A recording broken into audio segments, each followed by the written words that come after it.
Welcome back. If the names Brakeman Bill and Crazy Donkey carry any special magic for you, then you're likely a Northwest native. But if you weren't born and raised in the Seattle area, you'll soon learn why we speak these names in reverence. On April 1st, 1955, Channel 11 launched their hit children's program, The Brakeman Bill Show. But not without a near derailment. They put a train set together, sold the show like mad, and it was supposed to start on a Monday. Then tragedy struck. Dave Richardson was slated to play Engineer Walt, but he contracted polio just days before the premiere. The station turned to sports editor Bill McLain for help. Basketball season had just ended. It was April 1st, and so Bill do the kids show, and I said, I don't know anything about me doing a kids show. Thousands of fans disagree. Channel 11 had themselves the making of a hit. All Brakeman Bill needed was a sidekick.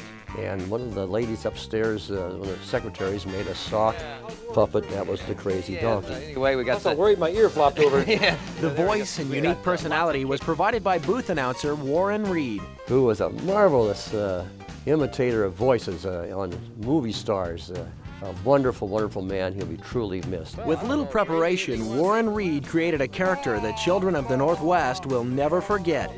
And he'd come in at the station about half hour before we went on the air and say, okay, well, what do we do today, Bill? With a few gags and no script, they were off and running. The small crew headed by Brakeman Bill's longtime director, Bill Tabor, created some classic memories for children. Now, oh dear, must you do that?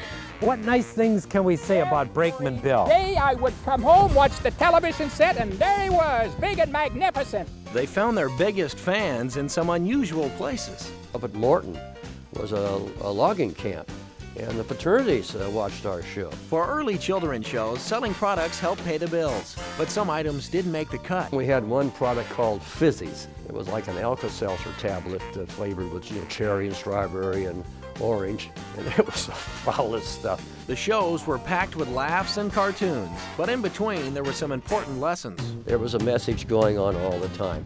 Crazy was the example of what not to do. As their popularity grew, Brakeman Bill took his show on the road. He did over 2,000 stage shows. Looking for an act, Bill McLain took his cue from comedian Carl Ballantyne's Magic Act. For everything went wrong with his magic show. I said, I can do that.